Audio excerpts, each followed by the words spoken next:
નમસ્કાર વિદ્યાર્થી મિત્રો, ગુડ ઇવનિંગ બધા લોકોને. હું આકાશ પટેલ આપ લોકોનું સ્વાગત કરું છું આપણી વર્તમાન એકેડેમીની યુટ્યુબ ચેનલ પર. મિત્રો, આજે આપણે તમને ખ્યાલ છે મુજબ કે જે ટોપ 20 ક્વેશ્ચનની જીકે સિરીઝ શરૂઆત આપણે કરેલી છે, લગભગ 2-2.5 મહિના જેવા સમયથી આપણે સાથે જોડાયેલા છીએ અને ઘણા બધા વિદ્યાર્થીઓના પોઝિટિવ રિસ્પોન્સના કારણે આપણે આ સિરીઝ કન્ટિન્યુ શરૂ રાખવાના છીએ. ઘણા બધા વિદ્યાર્થી મિત્રોના પ્રશ્ન આવતા હોય છે કોમેન્ટની અંદર કે સર આ જીકે ટોપ 20 ક્વેશ્ચન સિરીઝ છે એ દરેક સબ્જેક્ટ માટે આવશે? તો બિલકુલ મિત્રો, દરેક સબ્જેક્ટ માટે.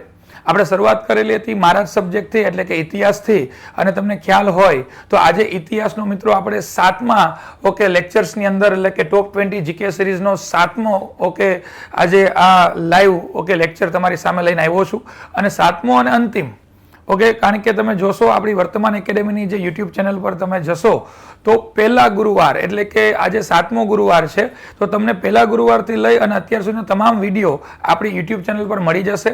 એમના તમામ સોલ્યુશન, આ પીપીટી જે આપણે સોલ્વ કરાવીએ છીએ એમના સોલ્યુશન પણ આપણી વર્તમાન એકેડેમીની ટેલિગ્રામ ચેનલ પર મળી જશે મિત્રો. અને તમે જો પહેલેથી કન્ટિન્યુ જોશો તો તમારી અંદર ભારત ગુજરાતનો પ્રાચીન, મધ્યકાલીન, આધુનિક સંપૂર્ણ ઇતિહાસને આપણે કવર કરી લીધો છે. અને દરેક 20 ક્વેશ્ચનની અંદર આપણે લઈને આવીએ તો 140 ક્વેશ્ચન આજના વિડીયો પૂરો થશે તમારી પાસે 140 ક્વેશ્ચનનો ભંડાર હશે ઇતિહાસનો, કે જેમની અંદર ભૂતકાળમાં પૂછાઈ ગયેલા પ્રશ્નો અને ભવિષ્યમાં પૂછાઈ શકે એવા પ્રશ્નો હશે. અને મિત્રો, આજે આ ઇતિહાસની ટોપ 20 ક્વેશ્ચનની જીકે સિરીઝ પૂરી થઈ જશે. ત્યારબાદ આવતા ગુરુવારે પણ આપણે મળવાના છીએ. દર ગુરુવારે આપણે 6 વાગે મળવાના છીએ મિત્રો, અલગ અલગ સબ્જેક્ટ સાથે. આ ઇતિહાસ પૂરો થાય એના તેના પર આપણે સાંસ્કૃતિક વારસો, ભૂગોળ, બંધારણ, વોટેવર તમને એડવાન્સમાં જાણ કરી દેવામાં આવશે, એટલે તમે જોડાયેલા રહેજો. હવે શરૂઆત કરીએ મિત્રો. આપણે આજના ઇતિહાસની લાસ્ટ ટોપ 20 ક્વેશ્ચનને લઈને આવ્યો છું. શરૂઆત કરતા પહેલા તમારી સામે જાહેરાત આવી ગઈ છે મિત્રો, કે ઘણા બધા વિદ્યાર્થી મિત્રોને એવા પણ કોમેન્ટ હતી લાસ્ટ વિડીયોની અંદર કે સર તમે નવી જનરલ બેચ ક્યારે શરૂ કરી રહ્યા છો? સર તમે સ્પેશિયલ કોન્સ્ટેબલ, સ્પેશિયલ પીએસઆઈ માટે ક્યારે બેચ શરૂ કરી જઈ રહ્યા છો? સર તમે સ્પેશિયલ વનપાલ એટલે કે ફોરેસ્ટર, વન રક્ષક, ફોરેસ્ટ ગાર્ડ માટે ક્યારે નવી બેચ સ્ટાર્ટ કરી રહ્યા છો? તો આ તમામ પ્રશ્નના જવાબ લઈને આવી ગયા છે મિત્રો, કે તમે અમારી પર જે વિશ્વાસ કરેલો છે અને એ જ વિશ્વાસને કાયમ રાખવા માટે આપણે નવી જનરલ બેચની શરૂઆત તમે જોઈ શકો છો મિત્રો 24 તારીખના રોજ કરવા જઈ રહ્યા છીએ. 24 November general batch offline online બંને મોડમાં છે મિત્રો.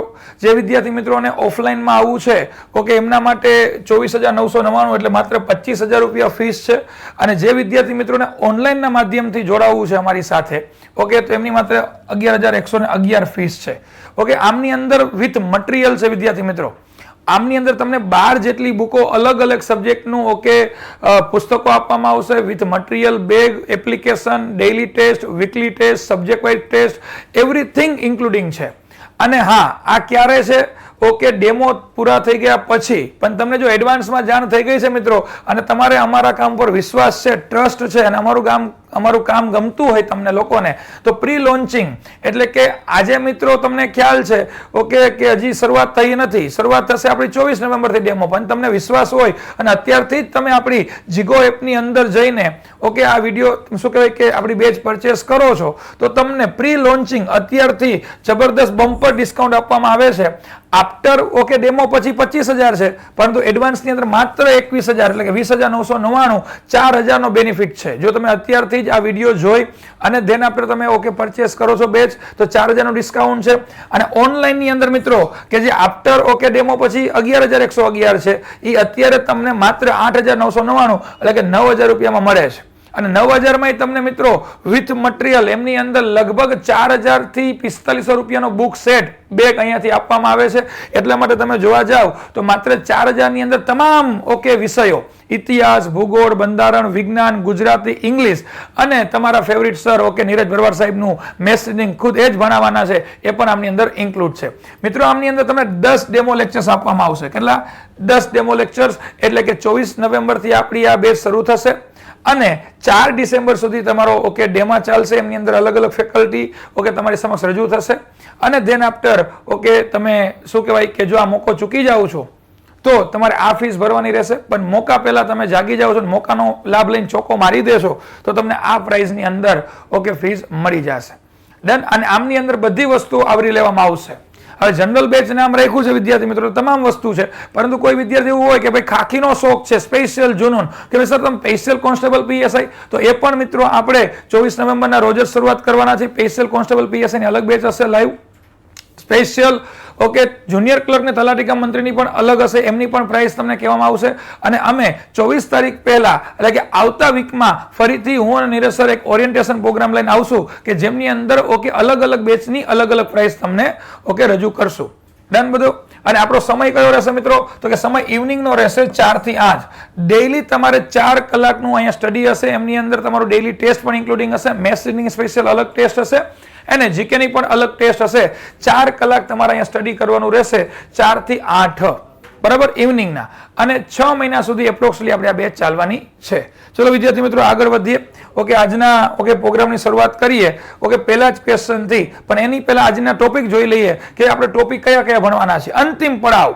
તમે કોઈ પણ જીપીએસસી ક્લાસ 1-2 નો સિલેબસ જોયો હોય, ક્લાસ 3 નો સિલેબસ જોયો હોય, તો એમની અંદર ઇતિહાસની અંદર અંતિમ પડાવ કયો હોય છે? તેમાં લખ્યું હોય છે આરજી હકુમત, યુનાઇટેડ સ્ટેટ ઓફ કાઠિયાવાડ.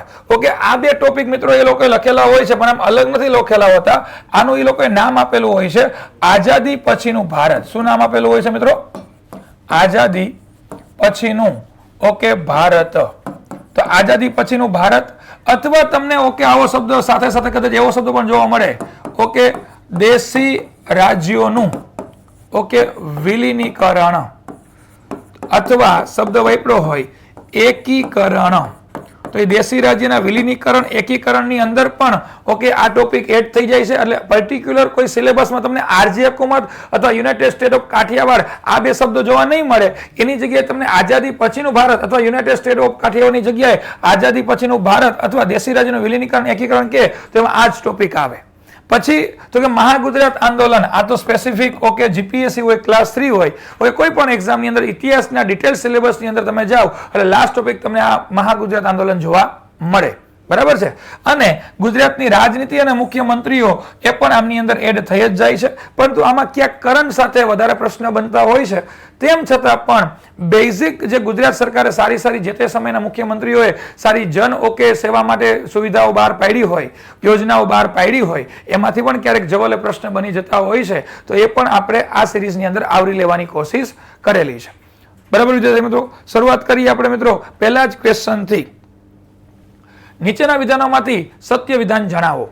મિત્રો પેલો ક્વેશ્ચન છે આપણી સમક્ષ, આરજી હકુમતનું વડું મથક રાજકોટ ખાતે સ્થાપિત કરવામાં આવ્યું હતું. તો કે યસ. પેલું સેન્ટેન્સ સાચું છે વિદ્યાર્થી મિત્રો. આરજી હકુમતનો મતલબ શું છે મિત્રો? તો કે આરજી હકુમત એ જે જુનાગઢ રજવાડું હતું આઝાદી પછી, અને એ પાકિસ્તાનમાં જવાની તૈયારી હતી, પરંતુ પાકિસ્તાનની જગ્યાએ જુનાગઢને ભારત સંઘનો ભાગ બનાવવામાં આવ્યું અને જે ઇતિહાસમાં ચળવળ કરવામાં આવી, જે આંદોલન કરવામાં આવ્યું, એ આંદોલનને આરજી હકુમતથી ઓળખાય છે. આ તમને ખ્યાલ હોવો જોઈએ. અને જુનાગઢને ભારતમાં લાવવા માટે પ્રયત્ન કર્યો અને આરજી હકુમતનું વડું મથક એ સમય કયું રાખવામાં આવ્યું હતું? રાજકોટ. શું કામે? કારણ કે જુનાગઢની અંદર એ સમયે કર્ફ્યુ હતું, આર્મી હતું, પ્રજા અને રાજા વચ્ચે સંઘર્ષ ચાલતા હતા. તો આના માટે આપણે જુનાગઢની અંદર મિટિંગ ન યોજી શકાય, એમની અંદર કોઈ હેડક્વાર્ટર ન રાખી શકાય, એટલે જુનાગઢના તમામ ડિસિઝન રાજકોટ ખાતેથી લેવામાં આવતા હતા. તો પેલું સેન્ટેન્સ સાચું છે. ધ્યાન આપજો મિત્રો, સામરદાસ ગાંધીની અધ્યક્ષતામાં રાજકોટ કાઠિયાવાડ પરિષદનું ગઠન થયું હતું. બિલકુલ આ બીજું સેન્ટેન્સ પણ સાચું છે મિત્રો, કે સામરદાસ ગાંધી છે એની અધ્યક્ષતામાં રાજકોટ જે વડું મથક હતું ત્યાં જ રાજકોટ કાઠિયાવાડ પરિષદનું ગઠન થયું. અને આ રાજકોટ કાઠિયાવાડ પરિષદની મદદથી જ મિત્રો આરજી હકુમત આગળ વધી અને જુનાગઢ ભારત સંઘનો ભાગ બન્યું. તો બંને સેન્ટેન્સ સાચા છે. તો પહેલા ક્વેશ્ચનનો જવાબ આવશે મિત્રો 1 અને 2 બંને સાચા. સી જવાબ સાચો જવાબ છે મિત્રો. સામરદાસ ગાંધી આરજી હકુમતના ઇનડાયરેક્ટલી આગેવાન કહી શકો છો. અને સામરદાસ ગાંધીનો હું ટૂંકો પરિચય આપું તમને તો પહેલી વસ્તુ કે સામરદાસ ગાંધી છે એ આપણા મહાત્મા ગાંધીના ભત્રીજા થતા હતા, એટલે ગવર્મેન્ટના ટચમાં હતા. આઝાદી પછી વલ્લભભાઈ પટેલ કે જે દેશી રજવાડાનું એકીકરણનો મેઇન ટોપિક સંભાળી રહ્યા હતા, તો એમને એક વિશ્વાસપાત્ર વ્યક્તિની જરૂર હતી. એટલા માટે સામરદાસ ગાંધી છે એનું ખબર હોવું જોઈએ કે પહેલા તો એ મહાત્મા ગાંધી જે આપણા રાષ્ટ્રપિતા કહેવાય છે એમના ભત્રીજા હતા. બીજી વસ્તુ કે ભાઈ એ વ્યક્તિનું રિલેશન તો છે જ, પણ સાથે એની પણ કંઈક આવડત હોવી જોઈએ, એની પણ એક શું કહેવાય કે સ્ટેન્ડ હોવું જોઈએ. તો સામરદાસ ગાંધી એ સમયે યાદ રાખજો વંદે માતરમ નામનું દૈનિક તંત્ર ચલાવતા હતા. એટલે કે ન્યૂઝપેપર ચલાવતા હતા અને લોકોમાં જાગૃતિ ફેલાવવાનું કામ એ સમય હતું એમનું, એટલા માટે એમને પસંદ કરવામાં આવ્યા હતા. ડન વિદ્યાર્થી મિત્રો, આગળ વધીએ નેક્સ્ટ ક્વેશ્ચન તરફ. જુનાગઢમાં આરજી હુકુમત એટલે કે કામચલાઉ સરકારના વડાપ્રધાન તરીકે કોને નિયુક્ત કરવામાં આવ્યા હતા? મિત્રો આરજી હુકુમતનો પ્રશ્ન, અને જો 2 વખત એક્ઝામમાં પૂછાઈ ગયો છે. એકાઉન્ટ ઓફિસર ક્લાસ 1 ની એક્ઝામમાં મિત્રો આ પ્રશ્ન 2023માં પૂછાઈ ગયો છે, અને ઓકે સીઓ ની એક્ઝામની અંદર ક્લાસ 3 ની અંદર પણ 2023માં પ્રશ્ન પૂછાઈ ગયો છે. તો 2023માં 2 મહત્વની એક્ઝામમાં પ્રશ્ન પૂછાઈ ગયો છે કે કામચલાઉ સરકાર જ્યારે આરજી હુકુમતનું લડત ચાલતી હતી ત્યારે વડાપ્રધાન તરીકે કોને નિયુક્ત કરવામાં આવ્યા હતા? આ મોસ્ટ આઈએમપી પ્રશ્ન વારંવાર અઢળક બીજી અન્ય પણ ક્લાસ 3 ની એક્ઝામમાં પૂછાઈ ગયો છે મિત્રો. તો આનો આપણી સમક્ષ ઓપ્શન છે મોહબ્બત ખાન, જુનાગઢના એ સમયના રાજા છે. રતુભાઈ અદાણી, એ સમયના સફળ ઉદ્યોગપતિમાં એનું નામ હતું મિત્રો. કનૈયાલાલ મુનશી, તમે જાણો જ છો દેશની આઝાદીમાં મહત્વનો ફાળો, કે જે ભારતના એક મહાન વ્યક્તિ, ગુજરાતના મહાન વ્યક્તિ કે જે સાહિત્ય જગતમાં મોટું નામ જણાવે છે.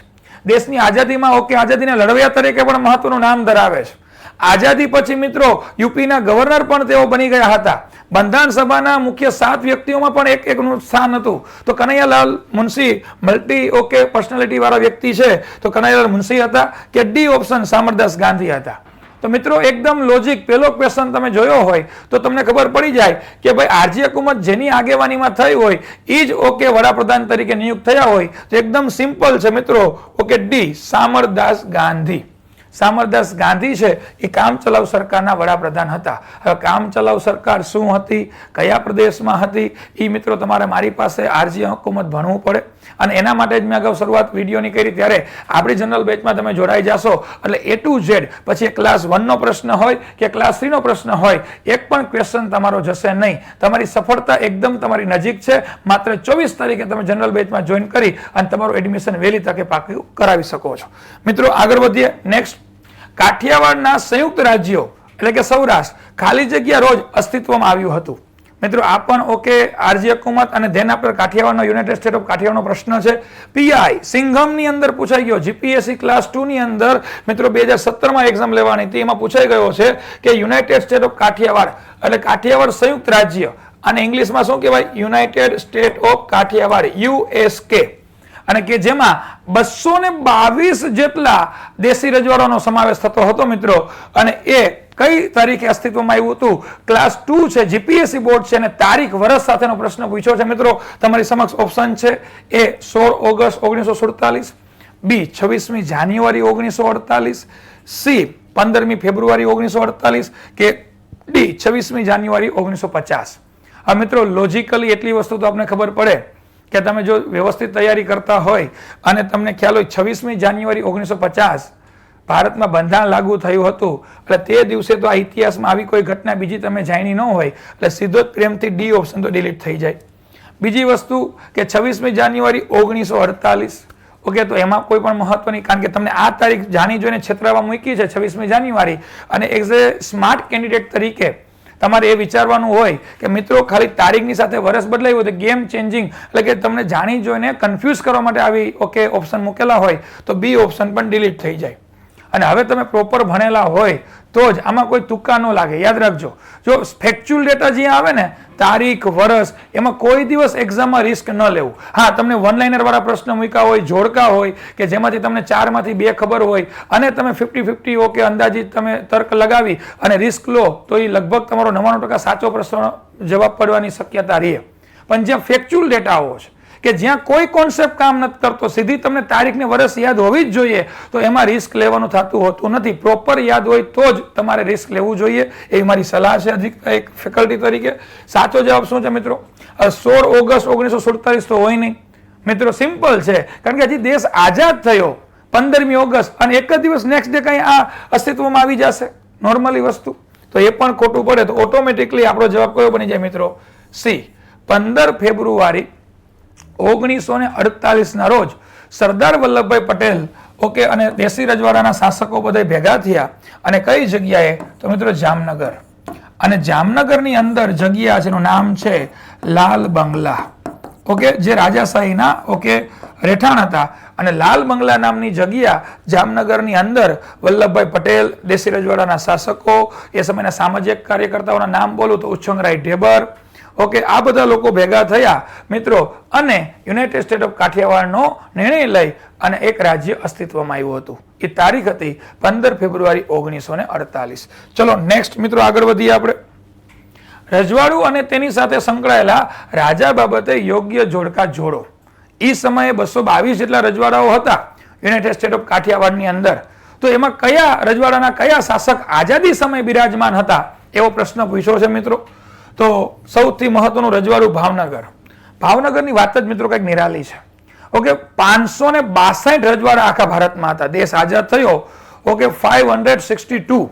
562 રજવાડાની અંદર મિત્રો દેશ માટે પોતાની તમામ સંપત્તિ ત્યાગી દેનાર, દેશને સંપૂર્ણ ઓકે તમામ સંપત્તિ રજવાડું સમર્પિત કરનાર પ્રથમ રજવાડું આખા ભારતમાં મિત્રો 562 રજવાડામાં હોય અને સરકારને ખુલ્લા દિલે એને દાન આપ્યું હોય, પેલી સાઇન કરી હોય તો ભાવનગર રજવાડું છે મિત્રો. અને ભાવનગરમાં એ સમય દેશની આઝાદી સમયે કોણ રાજા હતા? તો યંગ, ડાયનેમિક, એજ્યુકેટેડ પર્સનાલિટી મિત્રો કહી શકાય એવા મહાન રાજા ઓકે કૃષ્ણકુમારસિંહજી બિરાજમાન હતા. તો તમને ઓપ્શન દેખાવો જોઈએ આમાં, કૃષ્ણકુમારસિંહજી ગોહિલ મિત્રો. તો આપણો એની સાથે કયો ઓપ્શન આવશે? સી. તો તમારે જોડકું એક્ઝામમાં જોડતું જ જવાનું હો. ભાવનગરના રાજા કોણ હતા? એમાં સી. તો પેલા એમાં સી હોય ઓપ્શન આવે. તો ચલો પેલામાં શું છે? એમાં એ એટલે ડિલીટ થઈ ગયો. બીજામાં એમાં બી ડિલીટ થઈ ગયો. ચલો આગળ, હા, સી અને ડી બંનેમાં એમાં સી છે. હવે આગળ બીજું આપણે જોડકું સોલ્વ કરવું પડે. જામનગર મિત્રો, હમણાં જ આગલા ક્વેશ્ચનમાં કીધું જામનગર ખાતે ઓકે મીટિંગ ભરાણી હતી, લાલ બંગલા. તો જામનગરના એ સમયે રાજા કોણ હતા? તો જામનગરના રાજા એ સમયે ઓકે આઝાદી સમયે તમને ખ્યાલ હોવી જોઈએ કે દિગ્વિજયસિંહજી હતા મિત્રો. તો આપની સમક્ષ દિગ્વિજયસિંહ જાડેજા ક્યાં દેખાય છે? તો એ ઓપ્શનમાં. ઓકે ચલો, તો જામનગરની અંદર બી ની અંદર આવશે, બીજામાં આવશે એ. તો મિત્રો બીજામાં એ આવે તો તમારે ઓપ્શન ઉપર હવે સી અને ડી બે જ બચેલા છે. તો બીજામાં એ. બહુ સ્માર્ટ ક્વેશ્ચન, ડીપમાં નોલેજ જોઈએ છેતરવા માટે. જો બેની અંદર બીજામાં એ મૂક્યા છે મિત્રો. આગળ વધવું પડે. ત્રીજું જોડકું જુનાગઢ. તો હમણાં વાત કરી મિત્રો, જુનાગઢની અંદર આરજી હુકુમત થઈ અને ત્યારે જુનાગઢના રાજા, ઇસ્લામ ધર્મના રાજા, બાબી વંશના રાજા મોહબ્બત ખાન ત્રીજા હતા. તો મિત્રો તમને મોહબ્બત ખાન ત્રીજા ક્યાં જોવા મળે છે? ઓકે, તો કે બી ઓપ્શનમાં. તો ત્રીજામાં આવશે બી. આ ત્રીજામાં તમે બી કરો વિદ્યાર્થી મિત્રો, ઓપ્શન ઉપર નજર જવી જોઈએ. ઓકે, તો ત્રીજામાં બી તમને જોવા ક્યાં મળે છે? ડી ઓપ્શનમાં. તો આપણો સાચો જવાબ પડી જાય મિત્રો ડી. હવે ચોથું જોડકું જોડવા જવાનું હોય નહીં એક્ઝામમાં હો. જો આટલા બબે જોડકા સરખા હોય તો જ, સમયની પાબંદી હોય અને તમારે ચોથું જોડકું આવે નહીં, જવાબ આવી ગયો છે. અને આમ પણ લોજિકલી મિત્રો 3 જોડકા જોડાઈ ગયા છે તો બાકીનું બચે એ જ ચોથું હોય. એટલે એમાં કઈ એક્ઝામમાં કઈ સમય બગાડવાની જરૂર નથી. પણ અત્યારે સિરીઝ ચલાવીએ છીએ એટલે ખબર હોવી જોઈએ. ધ્રાંગધ્રા, સુરેન્દ્રનગર રજવાડું મિત્રો ઓકે, ઝાલાવાડ જેને કહેવાય એમાં કોણ હતા? તો કે ડી, મયુરધ્વજસિંહજી નામના શાસકનું શાસન હતું. ડન. ચલો આગળ વધીએ મિત્રો. Next question. United state of Kathiawad બાબતે યોગ્ય જોડ પસંદ કરો. મિત્રો યુએસકે આઝાદી પછીનું પ્રથમ રજવાડું, પેલું રાજ્ય United state of Kathiawad. Okay, એના ઉદ્ઘાટક કોણ હતા મિત્રો? ઉદ્ઘાટક. તો એના ઉદ્ઘાટક સરદાર વલ્લભભાઈ પટેલ હતા. હા, તો પેલું સેન્ટેન્સ સાચું છે. મેં હમણાં જ વાત કરી તમને કે સરદાર વલ્લભભાઈ પટેલે ઓકે યુનાઇટેડ સ્ટેટ ઓફ કાઠિયાવાડનું ઉદ્ઘાટન કર્યું હતું. બરાબર. બીજું શું છે મિત્રો? તો કે રાજ્યપાલ પુષ્પાબેન મહેતા હતા. નહીં મિત્રો. ઓકે, યાદ રાખજો કે બીજી જોડ ખોટી છે અહીંયા. હવે તમે બે વસ્તુ વાંચી અને તમારી નજર ઓપ્શન ઉપર જવી જોઈએ સીધું જ કે પેલું સેન્ટેન્સ સાચું છે એટલે જો પેલા સેન્ટેન્સ તો બી માં વયું ગયું છે એટલે આ જવાબ ખોટો પડી જશે. આ બીજું સેન્ટેન્સ ખોટું છે એક અને બંને કોઈ જોડે નહીં આવે એટલે આ પણ ઓપ્શન ડિલીટ થઈ ગયો છે. અને આમાં પણ ડી માં 1 અને 2 છે સાથે એટલે આ પણ ઓપ્શન ડિલીટ થઈ ગયો. તો મિત્રો સીધો જ સી જવાબ આપને મળી જાય. તમે ત્રીજું સેન્ટેન્સ વાંચો કે ન વાંચો, સ્માર્ટ ક્વેશ્ચન ઓછા સમયમાં કઈ રીતના તમે એક્ઝામ અટેન્ડ કરી શકો એના માટેનું આ બધું ઓકે માર્ગદર્શન છે મિત્રો. તો આપણો સાચો જવાબ છે સી, 1 અને 3. ત્રીજો વાંચવા જવાનું જ નથી પણ તેમ છતાં પણ સીધો ક્યારેક આમાંથી બીજો પ્રશ્ન બની જાય ઓકે તો ખબર હોવી જોઈએ કે યુનાઇટેડ સ્ટેટ ઓફ કાઠિયાવાડના શિક્ષણ મંત્રી એ સમયે ઇન્દુમતીબેન શેઠ હતા મિત્રો. અને આ સીધો જ ક્વેશ્ચન મેં તમને કીધું ને, સિંગલ એક જ લાઈન. આ 2017ની ડીવાયએસઓ નાયબ મામલતદારમાં પ્રશ્ન પૂછાઈ ગયો છે કે ગુજરાતના પ્રથમ શિક્ષણ મંત્રીનું નામ જણાવો અને એ લોકોએ છેતરવા માટે જાણી જોઈને ઓપ્શન મૂક્યો હતો ઓકે આનંદીબેન પટેલ. મિત્રો આનંદીબેન પટેલ પણ ગુજરાતના શિક્ષણ મંત્રી રહી ચૂક્યા હતા, મહેસૂલી મંત્રી રહી ચૂક્યા હતા, અને ધેન આપણે આનંદીબેન પટેલ ગુજરાતના મુખ્યમંત્રી પણ બન્યા, અને આજની તારીખે આનંદીબેન પટેલ છે મિત્રો ઓકે મધ્યપ્રદેશના રાજ્યપાલ તરીકે પણ ફરજ બજાવે છે. પરંતુ આનંદીબેન પટેલ પહેલા દેશ આઝાદ થયો ત્યારે મિત્રો યુનાઇટેડ સ્ટેટ ઓફ કાઠિયાવાડમાં પ્રથમ શિક્ષણ મંત્રી મહિલા first okay lady who become education minister in Gujarat કોણ હતા? ઇન્દુમતીબેન શેઠ હતા. તો મિત્રો સાચો જવાબ છે 1 અને 3, પણ સિંગલ સેન્ટેન્સમાંથી પણ ભૂતકાળમાં પ્રશ્ન પૂછાઈ ગયા છે, એટલે આપણે સિરીઝમાં બધા ઓકે જોડકા જોડવા સોલ્વ કરવા ફરજિયાત છે. ડન. ચલો આગળ વધીએ. Next online question. સૌરાષ્ટ્રની વિધાનસભાની પ્રથમ બેઠક રાજકોટની જ્યુબિલી હોલમાં મળેલી, જેમાં પ્રથમ પ્રમુખ એટલે કે સ્પીકર પદે ખાલી જગ્યા હતા. મિત્રો સૌરાષ્ટ્રની પ્રથમ બેઠક એટલે કે યુનાઇટેડ સ્ટેટ ઓફ કાઠિયાવાડ જે રાજ્ય આવ્યું બન્યું એની પ્રથમ બેઠક રાજકોટની અંદર મળી જ્યુબિલી હોલમાં. તો સ્પીકર, આ સ્પીકરનો મતલબ પ્રમુખનો મતલબ બંધારણ ભણ્યા હોય તો ખ્યાલ હોય વિધાનસભાના અધ્યક્ષની વાત કરી રહ્યા છે. કોણ હતા? કનૈયાલાલ મુનશી હતા, પુષ્પાબેન મહેતા હતા, વલ્લભભાઈ પટેલ હતા કે ઉછંગરાય ઢેબર હતા? હા મિત્રો પેલો સીધો જ મગજમાં વલ્લભભાઈ પટેલ તો ડિલીટ જ થઈ જાય. શું કામે? કારણ કે વલ્લભભાઈ પટેલ એ સમયે દેશના નાયબ વડાપ્રધાન હતા, તો કોઈ દિવસ સ્પીકરનું પદ એ કોઈ ના નિભાવી શકે. તો પેલો જ ઓપ્શન ડિલીટ, સી. આ વૈધું કયું? એ, બી અને ડી. ઓકે, તો એ, બી, ડી માંથી શું આવે? કનૈયાલાલ મુનશી. તો એવું તો મિત્રો એમાં હમણાં વાત કરી મેં, બંધારણ સભાના સભ્ય હતા. ઓકે, અને આઝાદી પછી યુપીના ગવર્નર હતા, તો એનો મતલબ કે એ પણ ઓપ્શન ના આવે. વૈધા 2, બી અને ડી. હવે તમે ડીપમાં ભણ્યા હોય તો ઉછંગરાય ઢેબર છે એ મુખ્યમંત્રી હતા, રાજ્યપાલ કે સ્પીકર નતા. ઓકે, તો જવાબ ઓટોમેટિકલી કયો આવી જશે? બી, પુષ્પાબેન મહેતા. મિત્રો અને જો આઝાદી પછી ઇતિહાસમાં 3 બહેનો બહુ યાદ રાખવાની છે. ત્રણેયની સરનેમ મહેતા છે, અને ત્રણેયનો આગળનો માત્ર અક્ષર જ બદલે છે, અને 3 લેડી ઇતિહાસમાં બહુ મહત્વનું સ્થાન ધરાવે છે. જો કઈ કઈ? તો એક તો આ સ્પીકર કહી દીધા, પુષ્પાબેન મહેતા. આવી જ રીતના મિત્રો આપણે અગાઉ તમે જો મારો વિડીયો જોયો હોય અને જો કદાચ ન જોયો અને જોવાનો બાકી હોય તો આપણી આ વર્તમાન એકેડેમીની યુટ્યુબ ચેનલ પર પડેલો છે, એમાં તમે હિન્દ છોડો આંદોલનનો ટોપિક જોજો, અને એમાં હિન્દ છોડો આંદોલનમાં એ બેનનું નામ મેં કીધેલું છે અને પ્રશ્ન પણ એમાં બનાવેલો છે. ભૂગર્ભ રેડિયો સ્ટેશનનું સંચાલન કરતા હતા હિન્દ છોડો આંદોલનમાં. તો મિત્રો એનું નામ હતું ઉષાબેન મહેતા.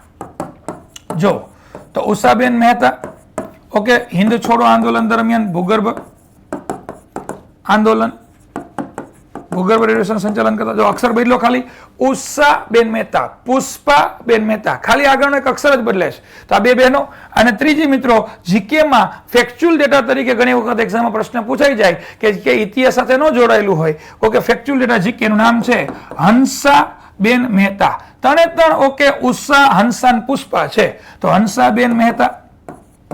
મિત્રો હંસાબેન મહેતા શું હતા? તો ગુજરાતના પ્રથમ મહિલા કુલપતિ હતા. આ પ્રશ્ન પૂછાઈ ગયો છે કે ગુજરાતના ઓકે પ્રથમ, અને મિત્રો જ્યાં પ્રથમ આવે ને એ બહુ એક્ઝામ રિલેટેડ મહત્વનું હોય. સૌ પ્રથમ કોઈ શરૂઆત કરી હોય ઓકે તો ગુજરાતના પ્રથમ ઓકે મહિલા કુલપતિ ઓકે એટલે કે ચાન્સલર કોણ હતું ભાઈ? તો કે હંસાબેન મહેતા. કયા યુનિવર્સિટીના હતા ભાઈ? ગુજરાતમાં પ્રથમ મહિલા કુલપતિ ઓકે કઈ યુનિવર્સિટીના હતા? તો કે MS university, MSU Vadodara. Okay, તો વડોદરાની અંદર મહારાજા સયાજીરાવ ગાયકવાડ યુનિવર્સિટી આવેલી છે મિત્રો, અને એમના ઓકે હંસાબેન મહેતા છે ગુજરાતના પ્રથમ મહિલા કુલપતિ રહી ગયા. હવે તમને એવું થાય કે સર આ હંસાબેન મહેતા કેમ વડોદરાના જ કુલપતિ બન્યા? ચલો પ્રથમ બન્યા એ તો એક એની શું કહેવાય કે ઘટના કહેવાય કે એમનું મહત્વ કહેવાય કે પ્રથમ મહિલા તરીકે કુલપતિનું પદ નિભાવ્યું, પણ વડોદરાના જ કેમ? તો મિત્રો તમારે કોઈ દિવસ સીધું જીકે આવું પૂછાય ને તો ગોખવા માટે સીધું ગોખી નહીં નાખવાનું, એની પાછળનો તર્ક વિચારવાનો, તો તમને ઓટોમેટિક યાદ રહી જાય. હંસાબેન મહેતાના ઓકે હસબન્ડનું નામ છે જીવરાજ મહેતા, અને ડોક્ટર જીવરાજ મહેતા છે ને મિત્રો એ ગુજરાતના પ્રથમ મુખ્યમંત્રી રહી ગયા. પણ ગુજરાતના પ્રથમ મુખ્યમંત્રી ડોક્ટર જીવરાજ મહેતા બન્યા ને એમની પહેલા આઝાદી પછી ડોક્ટર જીવરાજ મહેતા છે એ વડોદરા રાજ્યના દિવાન હતા. તો હવે વડોદરા રાજ્યના દિવાન એટલે આજની તારીખે ચીફ સેક્રેટરી જેવું પદ થાય. ઓકે, મુખ્ય સચિવ જે રાજા પછી સીધા દિવાનનું પદ આવે, એવી રીતના રાજ્યની અંદર મુખ્યમંત્રી પછી સીધું ચીફ સેક્રેટરીનું પદ આવે. ઓકે, મુખ્ય સચિવ. અને મિત્રો તો એવી રીતના દિવાન હતા કોણ? જીવરાજ મહેતા. ક્યાંના? વડોદરાના દિવાન હતા. તો હવે જે વ્યક્તિ જે સ્થળનો દિવાન હેડ હોય તો એ જ રાજ્યવાળાની ઓકે યુનિવર્સિટી અને એના જ વાઇફને શું બનાવ્યા? પ્રથમ મહિલા કુલપતિ બનાવ્યા. તો આ તમને યાદ રહી જાય. તો હંસાબેન મહેતા કોઈ દી ભૂલાય નહીં. અને 3 બહેનો જો પુષ્પાબેન મહેતા, ઉષાબેન મહેતા અને હંસાબેન મહેતા, અને આ 3 જ ઓપ્શનમાં નજીકમાં મૂક્યું હોય. ઉતાવળમાં ધ્યાન રાખવું ઓકે કે પ્રશ્ન શું પૂછવામાં આવ્યો છે, અને મેં 3ની ચર્ચા તમને કરી દીધી છે. ચલો આગળ વધીએ મિત્રો. Next question. આઝાદી પછી એકીકૃત સૌરાષ્ટ્ર એટલે કે United state of Saurashtra okay રાજ્યના પ્રથમ રાજ્ય પ્રમુખ પદે ખાલી જગ્યાની નિયુક્તિ થઈ હતી. જો હમણાં મેં સ્પીકર પૂછ્યા, હમણાં મેં શિક્ષણ મંત્રી પૂછ્યા, અને હવે શું પૂછ્યું છે મિત્રો? રાજ્ય પ્રમુખ. આ જો ટ્વિસ્ટેડ પ્રશ્ન છે. રાજ્ય પ્રમુખનો મતલબ થયો છે અહીંયા રાજ્યપાલ. આ યાદ રાખજો ઓકે. રાજ્યપાલ અથવા ઇંગ્લિશમાં કહેવાય ગવર્નર. તો ઓકે સીધો ઘણી વખત આવા શબ્દ ન વાપરે, તમને અટપટા શબ્દો વાપરી નાખે. રાજ્ય પ્રમુખ તરીકે કોણ નિયુક્ત થયું હતું? બિન સચિવાલય ક્લર્ક 2022માં પૂછાઈ ગયેલો પ્રશ્ન છે મિત્રો આ. ઓકે આપની સમક્ષ ઓપ્શન છે ઉચ્છંગરાય ઢેબર, બળવંતરાય મહેતા, સામરદાસ ગાંધી અને જામ સાહેબ. તો મિત્રો આમાં સાચો જવાબ છે ઓકે સી, જામ સાહેબ. અને જામ સાહેબ એટલે બીજું કોઈ નહીં મિત્રો, આગલા જ ક્વેશ્ચનમાં આપણે જે દેશી રજવાડાના શાસકો અને એના રજવાડાના જોડકા જોડ્યા તો તમને ખબર હોવી જોઈએ કે જામનગરના જે રાજા હતા ઓકે, અને એનું નામ છે ઓકે રાજા દિગ્વિજયસિંહજી. અને મિત્રો રાજા દિગ્વિજયસિંહજી છે એ જ આઝાદી પછી યુનાઇટેડ સ્ટેટ ઓફ સૌરાષ્ટ્ર અને કાઠિયાવાડના પ્રથમ ગવર્નર રાજ્યપાલ બન્યા હતા. કારણ કે આ રજવાડાનો નિર્ણય જ મિત્રો જામનગરના લાલ બંગલા ખાતે લેવાનો હતો, અને 15 ફેબ્રુઆરી 1948ના રોજ એ રાજ્ય અસ્તિત્વમાં આવ્યું હતું. આ બધાય પ્રશ્ન પૂછાઈ ગયેલા, મેં આગળ કવર કરી લીધા, અને આ બધાય પ્રશ્નમાં તમારું ધ્યાન હોય સોલ્વ કરાવતી વખતે વેળાએ તો તમને ખબર પડી જાય. બરાબર. અને જામ સાહેબ શું કામે કહેવાય છે મિત્રો? કારણ કે જામનગર નામ કેમ પડ્યું? તો આઝાદી પહેલા જામનગર છે ને મિત્રો, એ નવા નગર તરીકે ઓળખાતું હતું. કેવા તરીકે? નવા નગર. અને આઝાદી પછી આ દિગ્વિજયસિંહે શું કર્યું મિત્રો? એમના આજુબાજુના જે પ્રદેશો હતા ને એને એકત્રિત કરી નાખ્યા, વહીવટતંત્રમાં સાથે લઈ લીધા. અને આજની તારીખે એમાં 2 જિલ્લા આવી જાય, જામનગર અને દેવભૂમિ દ્વારકા. અને આ બંને જિલ્લાઓ ભેગા કર્યા અને એનું જૂનું નામ લોકમુખે હાલાર પ્રદેશ કહેવાય, હાલાર. અને આજની તારીખે ઓકે 2 જિલ્લા, દેવભૂમિ દ્વારકા અને જામનગર. એ બધાય પ્રદેશને ભેગા કર્યા અને એમાં એને જામ જૂથની રચના કરી. કોને? જામ સાહેબે. ઓકે રાજા દિગ્વિજયસિંહે જામ જૂથ. એટલે તમે કદાચ કોઈ વ્યક્તિ હોય અને એ સૌરાષ્ટ્રની સફરે નીકળે ને જામનગર બાજુ ઓકે જામ જૂથની રચના કરી, નવા નગરનું નામ શું થઈ ગયું? જામનગર થઈ ગયું. હવે તમે જાઓ એટલે આગળ જામ જામ શબ્દ લાગે. જામ જૂથની રચના કરી જામનગર, નવાનગરમાંથી જામ ખંભાળિયા, જામજોધપુર. તો આ એક વહીવટતંત્રના ભાગરૂપે આ રચના કરવામાં આવી હતી. તો મિત્રો આ પણ તમને પ્રેક્ટિકલ નોલેજ તરીકે ખબર હોવી જોઈએ. ચલો આગળ વધીએ મિત્રો. Next question. કચ્છ રાજ્ય વિશે નીચેનામાંથી વિધાનો ધ્યાનમાં લો. કચ્છ ઓકે મિત્રો, કચ્છ વિશે પ્રશ્ન પૂછ્યો છે. પહેલું સેન્ટેન્સ, 4 મે 1948ના રોજ કચ્છના રાજા મહારાવ અને સરદાર પટેલે કચ્છને કેન્દ્ર શાસિત પ્રદેશ જાહેર કર્યું હતું. મિત્રો પહેલું સેન્ટેન્સ બિલકુલ સાચું છે. આઝાદી પછી કચ્છ એ કાઠિયાવાડનો ભાગ નહોતું. આઝાદી પછી કચ્છ એ યુનાઇટેડ ટેરિટરી હતી, એટલે કે કેન્દ્ર શાસિત પ્રદેશ હતું. આ યાદ રાખજો.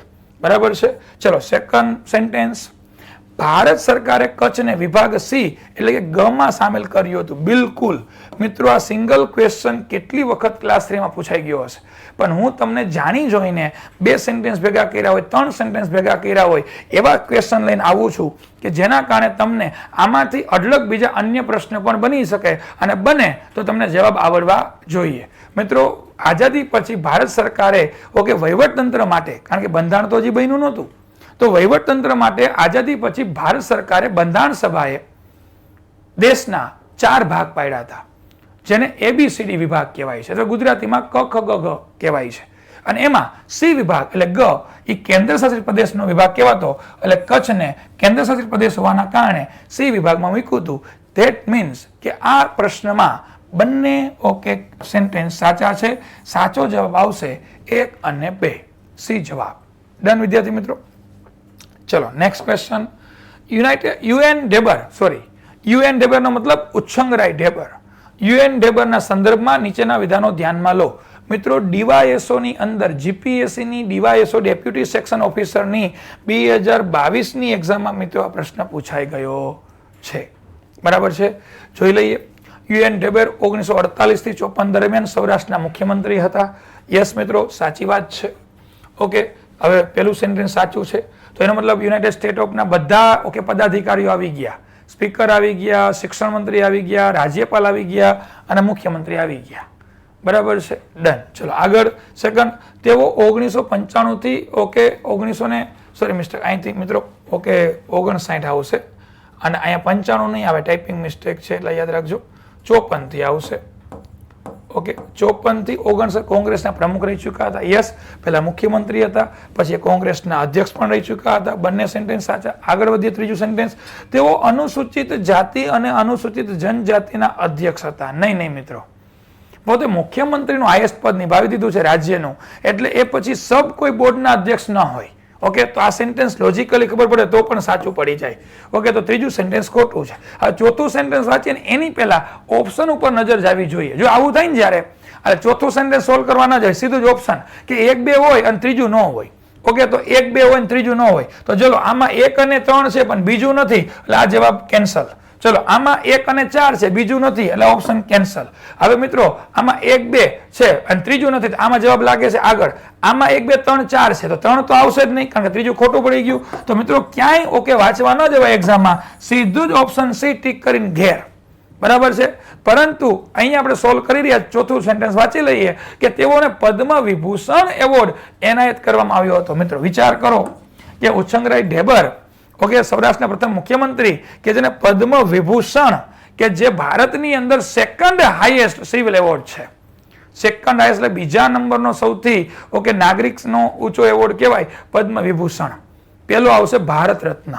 મિત્રો ભારત રત્ન એ ભારતની અંદર સર્વોચ્ચ સન્માન નાગરિકને આપવામાં આવતું, તો ભારત રત્ન છે. 1954 થી શરૂઆત થઈ હતી એમની. અને એના પછી બીજા નંબરમાં પદ્મ વિભૂષણ છે, ત્રીજા નંબરમાં પદ્મ શું કહેવાય કે ભૂષણ છે, અને ચોથા નંબરમાં પદ્મશ્રી છે.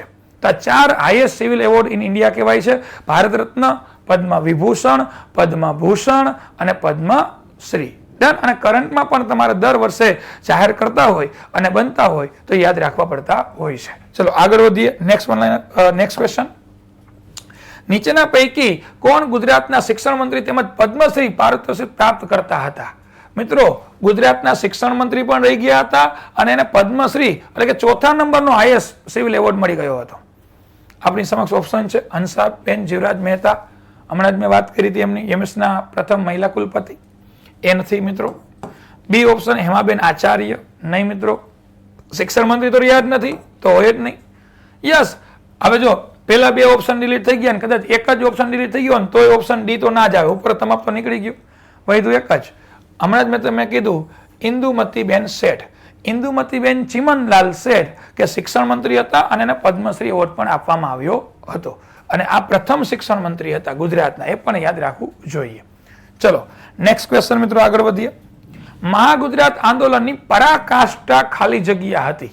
જો મિત્રો અમે જાણી જોઈને આવા શબ્દો વાપર્યા છે કે જાણે કારણે તમે રિયલ એક્ઝામમાં આવા કોઈ શબ્દ ફેસ કરો તો તમને ઓકે આમ એવું ના થાય કે આનો મતલબ શું થાય. ઓકે, પરાકાષ્ઠા, મહાગુજરાત આંદોલનની પરાકાષ્ઠા ખાલી જગ્યા હતી. ધેટ મીન્સ પરાકાષ્ઠાનો મતલબ કે અંતિમ એનો શું નિર્ણય આવ્યો એમ. મહાગુજરાત આંદોલન કર્યું તો એનું કન્ક્લુઝન, નિષ્કર્ષ શું નીકળ્યું, એટલે એને કહેવાય પરાકાષ્ઠા. ઓકે, ચલો ઓપ્શન એ સૌરાષ્ટ્ર અને કચ્છ બોમ્બે રાજ્યમાં સમાવેશ, તો એ તો કઈ કન્ક્લુઝન નથી નીકળ્યું, એન્ડિંગ રિઝલ્ટ કઈ મળ્યું નથી આપને. ઓકે, એ તો શરૂઆત મર્જ થયું તો મહાગુજરાત કર્યું, તો પહેલું સેન્ટેન્સ ખોટું પડી જાય. બીજું સેન્ટેન્સ બોમ્બે રાજ્યનું ગુજરાત અને મહારાષ્ટ્રમાં વિભાજન, તો મિત્રો સીધો જ બીજો જવાબ આપને મળી ગયો છે. બી જવાબ સાચો છે કે મહાગુજરાત આંદોલન કરવાથી ઓકે ભારતના નકશામાં 2 રાજ્ય અસ્તિત્વમાં આવ્યા. એક હતું બોમ્બે હતું, એમાંથી 2 રાજ્ય બન્યા, ઓકે મહારાષ્ટ્ર અને ગુજરાત. તો એ નિર્ણય એવો પરાકાષ્ઠા એ હતી. પછી આગળ વાંચવા જવાના નથી, છતાંય તમને કહી દઉં ગુજરાતમાં મોહમ્મદ બેગડાનો સલ્તનતનો અંત આવ્યો. હવે એનું કાંઈ લાગતું રખતું નથી. મોહમ્મદ બેગડો મધ્યકાલીન ગુજરાતમાં થઈ ગયો. મહાગુજરાત આંદોલન આઝાદીના, ભારતની દેશની આઝાદી પછી થયું છે, તો આ તો ઓપ્શન બનાવવા ખાતર બનાવ્યો છે. અને અમદાવાદ ગુજરાતની રાજધાની હતી, તો એ કઈ મહાગુજરાત આંદોલનને કઈ અમદાવાદની રાજધાનીને બનાવવા માટે નહોતું બનાવ્યું. મહાગુજરાત આંદોલન શા માટે કરવામાં આવ્યું હતું? ગુજરાત રાજ્યના નિર્માણ માટે કરવામાં આવ્યું હતું. અને ગુજરાત રાજ્યનું નિર્માણ થઈ ગયું ધેન આફ્ટર અમદાવાદ એમની રાજધાની બની પ્રથમ, એ વાત સાચી છે, પણ સ્પેશિયલી કઈ અમદાવાદ જ ગુજરાતની રાજધાની બને એના માટે આંદોલન કરવામાં આવ્યું ન હતું. તો આ પણ પરાકાષ્ઠા ન કહેવાય. સાચો જવાબ છે બી. ચલો નેક્સ્ટ ક્વેશ્ચન તરફ આગળ વધીએ મિત્રો.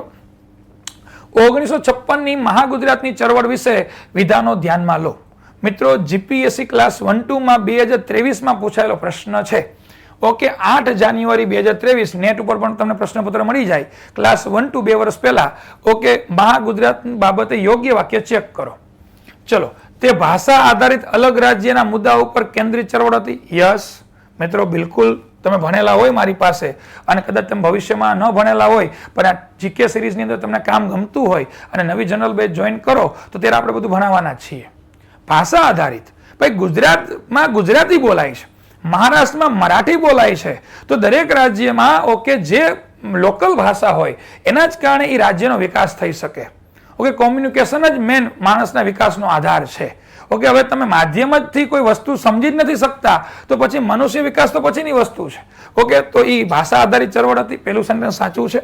તેની આગેવાની વિદ્યાર્થીઓ અને અગ્રણી નાગરિકો દ્વારા લેવામાં આવી હતી. સાચી વાત છે મિત્રો. ઓકે, પહેલા શરૂઆત વિદ્યાર્થીઓ દ્વારા કરવામાં આવી હતી. ક્યાંથી? ગુજરાત વિદ્યાપીઠ. તો કે નહીં, ગુજરાત લો કોલેજ. આ છેતરાવા માટે ભૂતકાળમાં ઓપ્શન મૂકી દીધા હોય. પહેલું ગુજરાત વિદ્યાપીઠ મૂક્યું હોય કે મહાગુજરાત આંદોલનની શરૂઆત ક્યાંથી થઈ હતી? તો ગુજરાત વિદ્યાપીઠ નહીં, ગુજરાત લો કોલેજ ખાતેથી થઈ હતી, વિદ્યાર્થીઓ અને અગ્રણીઓ દ્વારા. બીજું સેન્ટેન્સ સાચું છે. આ મિત્રો 2 સેન્ટેન્સ તમે જોવો ને એટલે આગળ સીધું 4 સેન્ટેન્સ વાળો ક્વેશ્ચન હોય ને ઓપ્શન પર નજર નખાય કે 1 અને 2 ને સાથે જોડે આવતા હોય ને એ જ ક્વેશ્ચનમાં ઓપ્શન સાચો હોઈ શકે. ચલો, પહેલો સેન્ટેન્સ જોવો જી, 1 અને 3 આ પૂછાઈ ગયેલો પ્રશ્ન છે 1-2 માં, એટલા માટે. તો 1 અને 3 બીજું છે જ નહીં, ઓપ્શન ડિલીટ થઈ ગયો સીધો જ. ચલો, બીજો ઓપ્શનમાં 1 અને 4 ડિલીટ, બીજો છે જ નહીં એટલા માટે. ત્રીજો ઓપ્શન 1, 2 ને 4, તો એનો મતલબ કે ત્રીજું સેન્ટેન્સ આમાં નથી મૂક્યું, તો આગળ ડી ઓપ્શન જોવું પડે. 1, 2 ને 3, તો એનો મતલબ સી અને ડી માંથી કોઈક જવાબ આવશે. હવે આગળ ત્રીજું સેન્ટેન્સ નક્કી કરશે સાચું છે ખોટું છે. ઓગસ્ટ 1956 માં નિર્ણાયક મુદ્દા પર પહોંચી હતી. તો મિત્રો સાચો જવાબ છે ઓગસ્ટમાં. ઓકે, નિર્ણાયક ઓકે મુદ્દા પર આ ઓકે શું કહેવાય કે આંદોલન છે, ચળવળ છે, એ નિર્ણાયક વિદ્યાર્થીઓ અને સામાજિક નાગરિક હતા એ બધા ભેગા થયા અને એને શરૂઆત કરવાનું નક્કી કર્યું. તો ત્રીજું સેન્ટેન્સ સાચું છે. એટલે આપણો જવાબ કયો પડી ગયો મિત્રો? Okay, D. હવે જો સીધો જ ડી. ચોથું વાંચવા જવાની જરૂર નથી, પણ તેમ છતાં પણ આપણે વાંચી લઈએ. અહીંયા એ ખોટું જશે, વાંચ્યા પહેલા કહી દઉં. શું કામે? ઓપ્શનના આધારે. ચોથું સેન્ટેન્સ શું છે? તત્કાલીન મુખ્યમંત્રી મોરારજી દેસાઈ. આ વાત સાચી કે એ સમય મહાગુજરાત આંદોલન થયું તો બોમ્બે પ્રાંતના મુખ્યમંત્રી મોરારજી દેસાઈ હતા. મને આગળ વાંચો. મોરારજી દેસાઈએ તેને હકારાત્મક પ્રતિભાવ આપ્યો હતો. નહીં મિત્રો, હકારાત્મક નહોતો આપ્યો, નકારાત્મક આપ્યો હતો. જીપીએસસી ખાલી એક જ હનો ન થઈ જાય એટલે સીધું જ ટીક કરો એટલે ટીક ન પાસ. એક તો ન આવે, 0.33 જાય, 1/3. ઓકે, નકારાત્મક, હકારાત્મક નહીં. ઓકે, મોરારજી દેસાઈ છે એ મહાગુજરાત આંદોલનના વિરોધમાં હતા, પોઝિટિવ સેન્સમાં નહોતા, વિરોધમાં હતા. અને એ વિદ્યાર્થીઓનો ગોળીબાર થયો ત્યારે ઉપવાસ પર ઉતર્યા હતા. યાદ રાખજો. ઓકે, એક સીએમ મુખ્યમંત્રી થઈને એ વ્યક્તિ ઉપવાસ પર ઉતર્યા હતા, વિદ્યાર્થી પર બેફામ ગોળીબાર કરાવ્યો હતો મિત્રો. ડન. ચલો આગળ વધશું મિત્રો. Next one liner, sorry next question. Gujarat માટે અલગ ભાષાકીય રાજ્યની રચના માટે 1957ની ચળવળનું નેતૃત્વ કયા પક્ષે કર્યું હતું? મિત્રો પીએસઆઈની મેન્સ 2022માં પૂછાયેલો પ્રશ્ન છે આ. ગુજરાત માટે અલગ ભાષાકીય રાજ્યની રચના માટે 1957ની ચળવળનું નેતૃત્વ કયા પક્ષે કર્યું હતું? હવે જો ગુજરાત માટે અલગ ભાષા અને અલગ રાજ્યનું નિર્માણ, એનો મતલબ મગજમાં સીધું જ ક્લિક થવું જોઈએ કે ગુજરાતની ગુજરાતી ભાષા માટે, અલગ રાજ્ય માટે જે પણ ઇતિહાસમાં ઘટના બની, આંદોલન બન્યું એને મહાગુજરાત આંદોલન કહેવાય. એનો આ પ્રશ્ન છે. ઓકે, પણ શબ્દ આડાવડા વાપર્યા છે એટલે તમારા મગજમાં સીધું ટોપિક ક્લિક થવો જોઈએ. તો 1957માં એ કઈ પાર્ટીએ અને અલગ રાજ્ય બનાવવા માટેની કોશિશ કરી હતી એવો પ્રશ્ન પૂછ્યો છે. ગુજરાત કોંગ્રેસ પાર્ટી નો જ કરે મિત્રો, કોંગ્રેસની સરકાર હતી. ઓકે, તો એ તો કોઈથી થવા જ ન દે, એટલા માટે પેલો ઓપ્શન એ ખોટો પડી જાય. બી, ગુજરાત ઇન્ડિપેન્ડન્સ પાર્ટી. હા, આવી કોઈ હતી જ નહીં, પણ તમે ઇતિહાસ ન વાંચો ને તમને એમ થાય કે અલગ થવાની વાત છે, ઇન્ડિપેન્ડન્ટ થવાની વાત છે, તો એ કોઈ પાર્ટી હશે, પણ મિત્રો નહોતું. ઓકે, એવી કોઈ પાર્ટી જ નથી.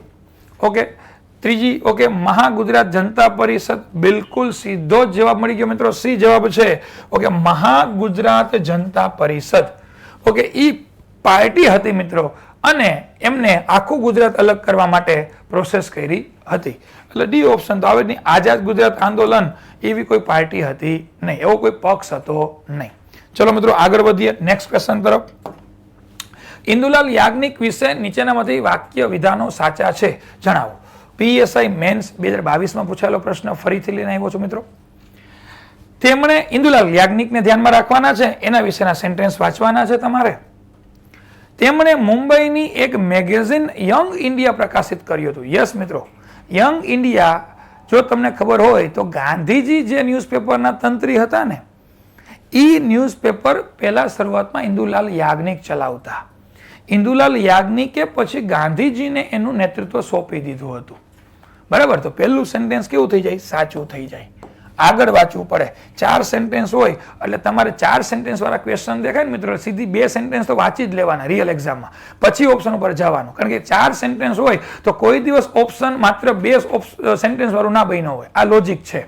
ઓકે, ચલો બીજું સેન્ટેન્સ. તેમણે ગાંધીજીના નેતૃત્વમાં સત્યાગ્રહમાં ભાગ લીધો હતો. યસ મિત્રો, સાચી વાત છે. મેં હમણાં જ કીધું કે એ સમયે દેશની આઝાદી સમયે ગાંધીજી મેન ફેસ હતા, પણ એની પાછળ ઘણા બધા લોકોનો રોલ હતો. આપણે એવું કહીએ કે ગાંધીજીના કારણે આઝાદી મળી? નહીં, ગાંધીજીના કારણે આઝાદી નથી મળી, પણ હા, ગાંધીજીની આઝાદીમાં ભૂમિકા હતી કે જેના કારણે આઝાદીને સરળતા મળી, પણ ખાલી માત્ર ગાંધીજીના જ કારણે મળી એવું ન કહી શકો. તો એટલા માટે ગાંધીજી સાથે ઇન્દુલાલ યાજ્ઞિકો પણ ફાળો હતો. ઇન્દુલાલ યાજ્ઞિક પણ ઓકે ગાંધીજી સાથે નેતૃત્વમાં ક્યારે સત્યાગ્રહમાં જોવા મળતા. તો બીજું સેન્ટેન્સ પણ સાચું છે. હવે સીધા ઓપ્શન પર વયા જાઓ. 1 અને 2 સેન્ટેન્સ સાચા હોય એ જવાબ તમારો બને, અને 1 અને 2 ન હોય એ ઓપ્શન ડિલીટ થઈ જાય. એટલે બાકીના તમારે ઓપ્શન વાંચવાની જહેમત ન લેવી પડે રિયલ એક્ઝામમાં, કારણ કે પૂછાઈ ગયેલો પ્રશ્ન છે મેન્સમાં, એટલા માટે. ચલો 1 અને 2 ને હોય એવું, ચલો એમાં નથી 1 અને 2. ચલો બીજું સેન્ટેન્સ તો 1 અને 2, 1 છે પણ બીજું નથી. ઓકે, ત્રીજું સેન્ટેન્સ મિત્રો તો 1 અને 3 અને 4 છે, 1 અને 2 નથી. હવે વાંચ્યા વગર સીધું જ તમે ટીક કરી શકો. સ્માર્ટ ક્વેશ્ચન કે 4 સેન્ટેન્સ સાચા છે. મિત્રો વિચાર કરો કેટલો સમય બચી ગયો. 4 સેન્ટેન્સ વાંચવાના હતા. મેં તમને પૂછાઈ ગયેલા પ્રશ્ન કેમ અટેન્ડ કરવો? ઓકે, આવો પ્રશ્ન ફરીથી બને ને 4 લેન્ધી ક્વેશ્ચન કહેવાય. અને છોકરાઓ પછી બૂમ પાડતા હોય, સર સમય ઘટ્યો, આવડતું હતું, પેપર તો સહેલું હતું પણ લેન્ધી હતું. મિત્રો આ બધી વસ્તુઓને કારણે જ અમે વિદ્યાર્થીઓના હિતમાં આવી જીકે ટેસ્ટ સિરીઝ લઈને આવીએ છીએ. અને આવી તમે જીકે ટેસ્ટ સિરીઝ જોતા હોય અને સોલ્વ કર્યું હોય અને આવા અમારા શબ્દો કેમ સોલ્વ કરવાની ટ્રીક યાદ રાખો તો તમે સફળતા 100% મળે. ઓકે, એમાં કોઈ સંદેહ નથી.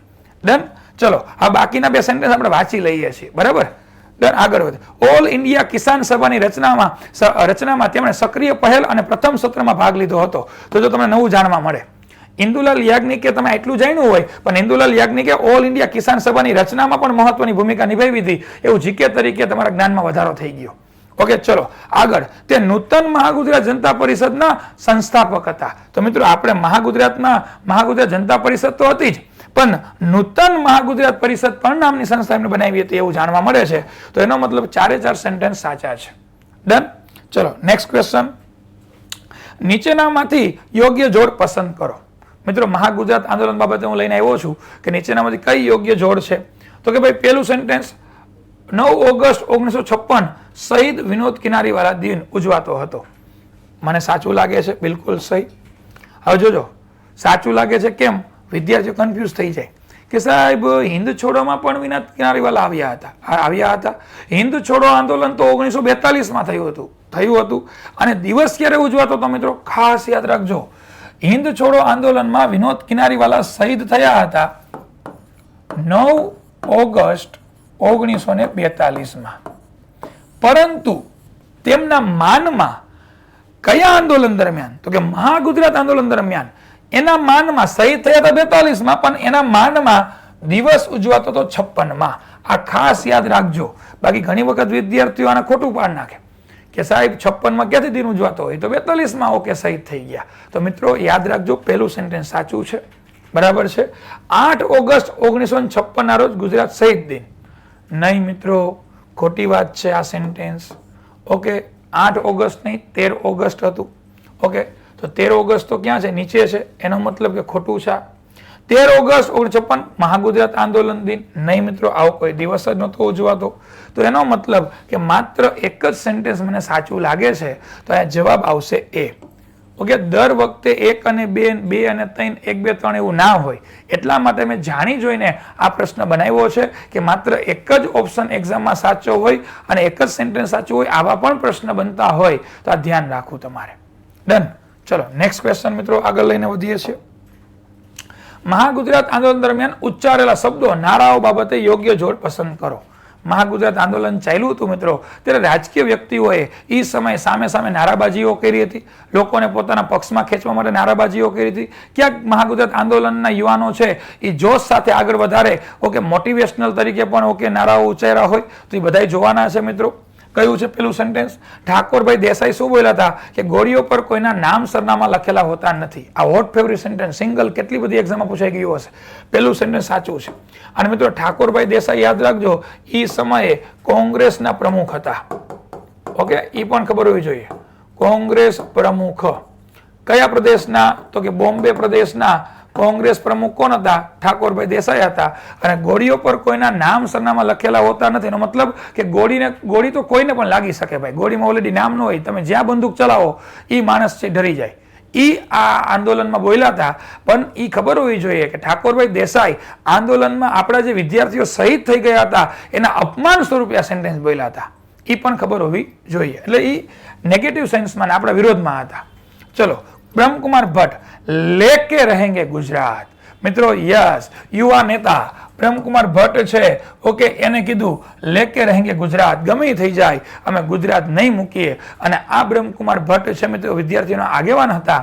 અને આ બ્રહ્મકુમાર ભટ્ટે લેકે રહેંગે ગુજરાત નામની પુસ્તક પણ લખેલી છે મિત્રો. તમે ક્યારેક ફ્રી હોય અને તમારે વાંચનનો શોખ હોય ઇતિહાસને લગતો, તો આખી બુક આની જાડી આવે છે વાંચવાની છે કે લેકે રહેંગે ગુજરાત. બહુ એમના વિચારો ઉચ્ચતમ છે. અને અત્યારે રાજકીય વ્યક્તિઓ મોસ્ટ ઓફલી એના નારાઓ, એના સ્લોગોને ફોલો કરતા હોય છે. બ્રહ્મકુમાર ભટ્ટ. ચલો, ઇન્દિરા ગાંધી. તમે નામ સાંભળ્યું જશે. મેરે જીતે જી ગુજરાત નહીં લેને દૂંગી. એના કેમ ખાતે કરી દીધું એવી રીતના વાત કરે છે ઇન્દિરા ગાંધી કે મેરે જીતે જી ગુજરાત નહીં લેને દૂંગી. યસ, ઇન્દિરા ગાંધી યંગ હતા મિત્રો. એના ફાધર જવાહરલાલ નહેરુ એ સમયે દેશના વડાપ્રધાન હતા. એટલે એની દીકરીએ સેન્ટેન્સ બોલ્યા હતા, પરંતુ એ નેગેટિવ સેન્સમાં બોલ્યા હતા કે હું ગુજરાત નહીં લેવા દઉં, હું ગુજરાતને અલગ નહીં થવા દઉં. પરંતુ કાંઈ વાંધો નહીં, આપણે સાંભળી લીધું શાંતિથી. અને મિત્રો સામે બહબહ તો જવાબ આવ્યો. ચોથું સેન્ટેન્સ આપણા જે આગેવાન હતા હરિહર ખંભોળજા, એને શું કીધું કે એક નહીં પરંતુ 21 મોરારજી દેસાઈ, બરાબર, ગુજરાતના મુખ્યમંત્રી સમય હતા, સોરી બોમ્બેના, માય મિસ્ટેક. અને 11 જવાહરલાલ નહેરુ આવશે મિત્રો, તેમ છતાં પણ ગુજરાત લઈને જ જંપીશું. તો અહીંયા 11 મોરારજી દેસાઈ આવશે અને અહીંયા 21 જવાહરલાલ નહેરુ આવશે. ખાલી આંકડાનો ફરક છે. આ લોકો આવશે ને. ઇન્દિરા ગાંધીને કીધું કે તમારા પપ્પા એક નહીં પરંતુ 21 તમારા પપ્પા આવશે ને જવાહરલાલ નહેરુ, તો પણ અમે ગુજરાત લઈને જંપીશું. અને મિત્રો લીધું, વટ સાથે લીધું. આપણે સેન્ટેન્સ કોણ બોલ્યું હતું? હરિહર ખંભોળજા. અને કલમ ચાલી હતી સારા એવા લેખક જયંતી દલાલનું તમે નામ સાંભળ્યું હોય મિત્રો, તો જયંતી દલાલે આ સ્લોગન બનાવ્યું હતું. લખ્યો તો નારો એમને, પણ ડિલિવર હરિહર ખંભોળજાએ કર્યો હતો. તો મિત્રો અહીંયા ચારે ચાર સેન્ટેન્સ સાચા છે. તો આપનો જવાબ છે ડી. અને આ જાણી જેનો પ્રશ્ન લઈ આવ્યો છું કારણ કે તમે મહાગુજરાત આખું વાંચી લ્યો તો આ 4 સ્લોગન બહુ ઇમ્પોર્ટન્ટ સિંગલ લાઈનમાં પૂછાતા હોય, પરંતુ આપણે એક સાથે રજૂ કરી દીધા છે. ડન. ચલો નેક્સ્ટ ક્વેશ્ચન મિત્રો. મહાગુજરાત શબ્દ ખાલી જગ્યા દ્વારા આપવામાં આવ્યો હતો. STI, સ્ટેટ ટેક્સ ઇન્સ્પેક્ટર મિત્રો 2021માં જીપીએસસી દ્વારા લેવાતી એક્ઝામ. અને અત્યારે STI ના ફોર્મ ભરાઈ ગયા છે મિત્રો. અને હમણાં જીપીએસસી નું કેલેન્ડર બહાર પડ્યું છે. આઈ થિંક 4 જાન્યુઆરી 2026 ના રોજ STI ની ફરીથી પ્રિલિમિનરી એક્ઝામ છે. તો એ જ STI ની એક્ઝામ 2021માં લેવાની હતી મિત્રો. એમાં પૂછાયેલો પ્રશ્ન છે કે મહાગુજરાત શબ્દ આપેલો કોને હતો? મિત્રો આપણી સમક્ષ ઓપ્શન છે ઇન્દુલાલ યાજ્ઞિક, જીવરાજ મહેતા, કનૈયાલાલ માણેકલાલ મુનશી કે સનત મહેતા. તો મિત્રો મહાન લેખકની કલમ ચાલે. જય સોમનાથ, પાટણની પ્રભુતા, જે મહાન નવલકથાઓના લેખક, ગુજરાતના મહાન પુત્ર કહી શકો એવા કોણ છે મિત્રો? કમા મુનશી. કનૈયાલાલ માણેકલાલ મુનશીએ મિત્રો મહાગુજરાત શબ્દ આપ્યો હતો. એ યાદ રાખજો, STIમાં પૂછાયેલો પ્રશ્ન છે. સીધો ફેક્ચ્યુઅલ ક્વેશ્ચન છે. આગળ વધીએ. નેક્સ્ટ, ડોક્ટર જીવરાજ મહેતા વિશે નીચેના વિધાનો ધ્યાનમાં લો. મિત્રો આ હવે ચાલુ થઈ ગયું ગુજરાતની રાજનીતિ. મુખ્યમંત્રીના પ્રશ્ન ચાલુ થઈ ગયા. ધેટ મીન્સ કે ગુજરાતના રાજનીતિના પ્રશ્ન અંતિમ પડાવ તરફ જઈ રહ્યા છીએ. માત્ર હવે 3 જ ક્વેશ્ચનથી આપણે દૂર છીએ. જીવરાજ મહેતા વિશે શું વાક્ય ચેક કરવાના કીધા જણાવો. તેનું પૂરું નામ જીવરાજ નારાયણભાઈ મહેતા હતું. બિલકુલ મિત્રો, ડોક્ટર જીવરાજ મહેતાના ફાધરનું નામ નારાયણભાઈ મહેતા હતું. અને ડોક્ટર જીવરાજ મહેતા એ ગાંધીજીના અંગત ડોક્ટર પણ રહી ગયા છે આઝાદી સમય. અને નારાયણભાઈ મહેતાના 11 સંતાનો હતા, એમાં 7મા નંબરના સંતાન એટલે જીવરાજ મહેતા અને ગુજરાતના પ્રથમ મુખ્યમંત્રીનું જેમને પદ નિભાવ્યું છે એ અગાઉ વડોદરાના દિવાન રહી ચૂક્યા છે. એ આઝાદી પછી બોમ્બે રાજ્યના નાના મંત્રી બાંધકામ ખાતાના પ્રમુખ રહી ચૂક્યા છે. આવા જીવરાજ મહેતા ગુજરાતના અમરેલી જિલ્લાથી બિલોંગ કરતા હતા, એ પણ ખબર હોવી જોઈએ. તો ગુજરાતના પ્રથમ મુખ્યમંત્રી અમરેલી જિલ્લામાંથી આવ્યા છે, એ પણ તમને ખ્યાલ હોવો જોઈએ. આવા પણ જીકે તરીકે પ્રશ્ન પૂછાતા હોય છે. આગળ નેક્સ્ટ સેન્ટેન્સ જોઈએ. તેઓ ગુજરાતના પ્રથમ મુખ્યમંત્રી હતા, વાત જ કરીએ છીએ. બીજું સેન્ટેન્સ સાચું જ છે મિત્રો. 2 સેન્ટેન્સ મેં શું કીધું, 4 સેન્ટેન્સ હોય ને ત્યાં 2 સેન્ટેન્સ જોવાના પહેલા, એટલે જવાબ મળી જાય. જ્યાં 1 અને બંને સાથે જોવા મળતા હોય, આમાં પહેલામાં 1 ને 2 છે, આગળ ત્રીજું વાંચવું પડશે. આમાં 1 જ નથી. એનો મતલબ શું થઈ જાય, સેન્ટેન્સ ગયું. આમાં 1 છે પણ 3 નથી, તો આ સેન્ટેન્સ ગયું. હવે જવાબ આવશે 1 અને ડી, એટલે 1 2 3 સાચા હશે અને 1 2 3 4. એનો મતલબ ત્રીજું વાંચ્યા વગર સાચું થઈ જ ગયું, સમજી જ લો. સ્માર્ટ. તેમના કાર્યકાળ દરમિયાન ગુજરાતમાં સ્ટેટ ફર્ટિલાઇઝર કંપની એટલે કે GP Gujarat state fertiliser corporation વડોદરાની અંદર સ્થાપના થઈ હતી, કે જે તમને ખબર હોય કે ખેડૂતો હોય એ રાસાયણિક ખાતર જે નાખતા હોય, યુરિયા ને આન તેન વગેરે, ડીએપી તમે નામ સાંભળ્યું હોય, તો એ બધી વસ્તુઓની સ્થાપના વડોદરા ખાતે આ જીવરાજ મહેતાના સમયમાં થઈ હતી. તમને ખબર ન હોય છતાંય ઓપ્શન પ્રમાણે તમને ખબર પડી જાય કે ત્રીજું સેન્ટેન્સ સાચું છે. ડન. આગળ વધીએ. તેઓએ ફરજિયાત પ્રાથમિક શિક્ષણનો અમલ કરાવ્યો હતો. બિલકુલ મિત્રો. તો આપણું સમક્ષ ઓપ્શન આવી જાય 1 2 3 4. મિત્રો ફરજિયાત પ્રાથમિક શિક્ષણનો અમલ કરાવનાર પ્રથમ મુખ્યમંત્રી હો. બાકી ફરજિયાત અને મફત શિક્ષણ આપવાનો ખ્યાલ સયાજીરાવ ગાયકવાડે આપેલો છે. દેશની આઝાદી પહેલા વડોદરાના રાજા હતા, એમને આપેલો છે. અને ધેન આફ્ટર બંધારણની અંદર એક નવો જ અધિકાર, મૂળભૂત અધિકાર આપને 21A આપવામાં આવ્યો છે મિત્રો, કે જેમાં જે તે રાજ્ય સરકાર ની ફરજ બની જાય કે 6 થી 14 વર્ષના બાળકોને મફત અને ફરજિયાત શિક્ષણ આપવાનું છે મિત્રો. મૂળભૂત અધિકાર છે આપણો, અને રાજ્યની પણ જવાબદારી બને છે. ડન. અને એના માટે સ્પેશિયલ કાયદો 2009 માં આવેલો હતો મિત્રો, તમને ખ્યાલ હોય તો, રાઇટ ટુ એજ્યુકેશન, RTE. અને રાઇટ ટુ એજ્યુકેશન નામનો અધિકાર મિત્રો કાયદો બની ગયો છે.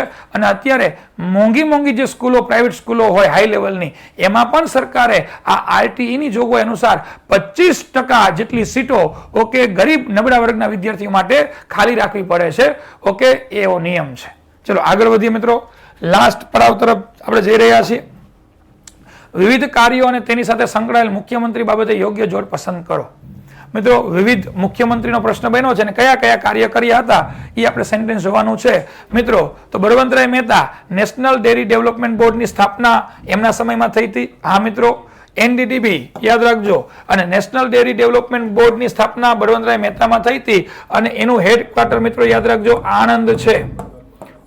ભારતમાં આ નેશનલ ડેરી ડેવલપમેન્ટ બોર્ડ રાષ્ટ્રીય ડેરી ડેવલપમેન્ટ બોર્ડ છે, અને ભારતમાં એમનું વડું મથક ક્યાં છે? આણંદની અંદર છે. આ પેલું સેન્ટેન્સ સાચું છે. માધવસિંહ સોલંકી એનો સેન્ટેન્સ મૂક્યું છે મુખ્યમંત્રી, ખામ થિયરીનો અમલ અને મધ્યાહન ભોજન યોજના શરૂ કરનાર વ્યક્તિ હતા. યસ મિત્રો. મિડ ડે મિલ, MDM કહેવાય. મિડ ડે મિલ, મધ્યમ ભોજન યોજના, જો પ્રાથમિક શાળામાં હોય, હું તો જમેલો છું, તમારી મને ખ્યાલ નથી, તો એ માધવસિંહ સોલંકીએ શરૂ કરી હતી. અને બીજો શબ્દ શું છે? ખામ થિયરી. મિત્રો આ એક ખરાબ નિર્ણય હતો, પરંતુ કહી દો, ખામ થિયરીનો મતલબ કે માધવસિંહ સોલંકીએ વર્ગીકરણ કરી નાખ્યું. માધવસિંહ સોલંકીએ રાજકીય લાભ લેવા માટે લોકો વચ્ચે એક અલગ જ થિયરી મૂકી. ખામનો મતલબ ફૂલ ફોર્મ છે K for Kshatriya, H for Harijan, A for Adivasi અને M ફોર મુસ્લિમ. અનામત આપી મિત્રો, અને એના કારણે વોટિંગ ખેંચવા માટે, મતની રાજનીતિ રમવા માટે આ માધવસિંહ સોલંકીએ લોકો વચ્ચે વર્ગ વિગ્રહનું કાર્ય કર્યું, અને જેના કારણે 5 વર્ષ ટર્મ પૂર્ણ કરનાર તેઓ પ્રથમ મુખ્યમંત્રી બન્યા હતા. તો મિત્રો બીજું 2 સેન્ટેન્સ સાચા છે. બાબુભાઈ જસભાઈ પટેલ ગોકુળ ગ્રામ યોજના, નહીં મિત્રો, ખોટું સેન્ટેન્સ. બાબુભાઈ જસભાઈ પટેલે ગોકુળ ગ્રામ યોજના નથી રજૂ કરી, કેશુભાઈએ કરી છે. તો કેશુભાઈ તો નીચે મૂક્યા છે. કેશુભાઈ પટેલ સ્થાનિક સ્વરાજની સંસ્થામાં ચૂંટણી દાખલ કરી, નહીં. તો ઉલટ સુલટ કરી નાખ્યા છે. તો મિત્રો 2 સેન્ટેન્સ ખોટા છે, 2 જ સાચા છે. તો તમને 1 અને 2 ક્યાં જોવા મળે છે? B ઓપ્શનમાં. ડન? ક્લિયર? ચલો આગળ વધીએ મિત્રો. લાસ્ટ બટ નોટ લીસ્ટ, અંતિમ ક્વેશ્ચન મિત્રો, નીચેના વિધાનોમાંથી સત્ય વિધાન જણાવો. અને અંતિમ ક્વેશ્ચન સોલ્વ કરતા અહીંયા ઇતિહાસની ટોપ 20 ક્વેશ્ચનની જીકે સિરીઝ 7 અઠવાડિયાથી આપણે લેતા આવ્યા છીએ એ પરિપૂર્ણ થાય છે. નેક્સ્ટ ગુરુવારે ફરીથી મળવાના જ છીએ, પણ નવા વિષય સાથે હું મળીશ તમને. ઓકે, તો આ છેલ્લો ક્વેશ્ચન સોલ્વ કરીને વિદાય લઈએ આપણે મિત્રો. અંતિમ ક્વેશ્ચન, ગુજરાતના પ્રથમ રાજ્યપાલ મહેંદી નવાઝ જંગ હતા. યસ મિત્રો, 500 વખત એક્ઝામમાં પૂછાણું છે. ગુજરાતના પ્રથમ રાજ્યપાલનું નામ જણાવો. મહેંદી નવાઝ જંગ. ગુજરાતને લાગ્યો રંગ. પિક્ચર રજૂ થઈ હતી 1960માં. મહેંદી રંગ લાગ્યો. મિત્રો આગળ વધીએ. ગુજરાતના પ્રથમ વિરોધ પક્ષના નેતા નગીનદાસ ગાંધી હતા. યસ, ઓપોઝિશન લીડર હો મિત્રો. લોકશાહીને જીવતી રાખવાનું કામ કરતો હોય. શાસક પક્ષ હોય કોઈ પણ કાયદો બનાવે, પણ એ કાયદો લોકહિતમાં છે કે નહીં, લોક પ્રજા કલ્યાણ માટે કાયદો બન્યો છે કે નહીં. શાસક પક્ષ ક્યાંક સરમુખત્યાર વલણ તો નથી લઈ રહી ને, ઓકે, તાનાશાહી તો નથી કરી રહી ને. તો એને કંટ્રોલમાં રાખવાનું, ધ્યાન રાખવાનું મહત્વનું બંધારણમાં પદ હોય તો એ ઓપોઝિશન લીડર એટલે કે વિરોધ પક્ષના નેતા છે, અને એનું કેબિનેટ કક્ષાના લેવલનું ઓકે ને બધી સુવિધાઓ આપવામાં આવે છે. આ તમને ખબર હોવી જોઈએ. તો નગીનદાસ ગાંધી હતા ગુજરાતમાં પ્રથમ વિરોધ પક્ષના નેતા, યાદ રાખજો. સી, ગુજરાતની પ્રથમ વિધાનસભાની બેઠકો 132 હતી. મિત્રો કરંટ સાથે હું તમને કહું છું, આ સેન્ટેન્સ સાચું છે. ગુજરાતની પ્રથમ વિધાનસભાની બેઠક કેટલી હતી? 132 હતી. પરંતુ હાલમાં કેટલી છે? હાલમાં 182 સીટ છે ગુજરાતમાં. અને ભવિષ્યમાં મિત્રો યાદ રાખજો 2026માં સીમાંકનનું કાર્ય થવાનું છે, અને વાત મળી રહી છે કે ગુજરાતમાં 40 જેટલા લોક પ્રતિનિધિ વધશે, એટલે કે સીટો વધશે. ઓકે, અને 40 સીટો વધતા લગભગ નવી 222 ન્યૂ સીટ થવાની સંભાવના છે. 2026માં સીમાંકન થશે, પછીની વાત કરું છું. અને નેક્સ્ટ કદાચ 2027માં ઓકે વિધાનસભાની ચૂંટણી ગુજરાતમાં આવી રહી છે, તો ગુજરાતમાં નવી વિધાનસભાની સીટ ઓકે 2027માં લગભગ 222 જેટલી થઈ શકે છે, આવી સંભાવના છે. પણ પ્રથમ જ્યારે હતી ત્યારે કેટલી હતી? 32મી 132 સીટો હતી, યાદ રાખજો. ચોથું, વર્તમાન સમય સુધીમાં ગુજરાતમાં કુલ 4 વાર રાષ્ટ્રપતિ શાસન થયેલું છે. ગુજરાત બન્યું હતું મિત્રો ક્યારે? 1 મે 1960 ગુજરાત રાજ્ય અસ્તિત્વમાં આવ્યું, અને ગુજરાત ઈ ભારતમાં, યાદ રાખજો, ભારતમાં 15મા રાજ્ય તરીકે અસ્તિત્વમાં આવ્યું હતું. ગુજરાતનો ક્રમ ભારતમાં કેટલામાં રાજ્યમાં હતો? 15મો. એમ કરતા કરતા વધતા 28 રાજ્ય સુધી પહોંચી ગયા છે. ઓકે, અને એમાં ગુજરાત બન્યું 1 મે 1960. અને આજે હું જીકે સિરીઝ લઈને તમારી સમક્ષ આવ્યો છું મિત્રો. ઓકે, તો તમને ખબર હોય આજે છે 12 નવેમ્બર. આ 12 નવેમ્બર મિત્રો ઓકે 2025 ચાલે છે. તો 65 વર્ષ ગુજરાતને થયા. તો 65 વર્ષમાં રાષ્ટ્રપતિ શાસન કેટલી વાર લાગ્યું? 4 વાર. તો આ સેન્ટેન્સ ખોટું છે, તમારે યાદ રાખવું જોઈએ. 4 નથી, આ 5 વખત લાગ્યું છે. એનો મતલબ ચોથું સેન્ટેન્સ ખોટું પડે તો 1, 2 અને 3 ક્યાં જોવા મળે તમને? તો કે ઓપ્શન ઓકે એની અંદર. તો માત્ર 1, 2 અને 3 ઓકે આ જ ક્વેશ્ચનના જવાબ સાચા છે. મિત્રો અહીંયા આપણે આજના ઇતિહાસની અંતિમ જીકે ટોપ 20 ક્વેશ્ચનની સિરીઝ પૂરી થઈ રહી છે. તમને બીજી કોઈ પણ માહિતી હોય, નવી બેચ ઓકે જે મેં શરૂઆતમાં કીધું એ ફીસ બાબતે કઈ ચાલુ થશે, કઈ કઈ બુકો મટીરિયલમાં મળશે, ઓકે કયો ડ્યુરેશન હશે, બીજા કઈ બેચ સાથે ચાલુ થશે, તમામ માહિતી માટે ઓકે આપણા હેલ્પલાઇન નંબર અહીંયા આપેલા છે. મિત્રો તમે ઓફિસના સમય સવારે 10 થી 6 ના સમયમાં આ નંબર પર સંપર્ક કરી અને તમારા તમામ પ્રશ્નોનું સમાધાન મેળવી શકો છો. મિત્રો મળીએ છીએ આપણે નેક્સ્ટ ગુરુવાર. ત્યાં સુધી બધા લોકોને જય હિન્દ, જય ભારત.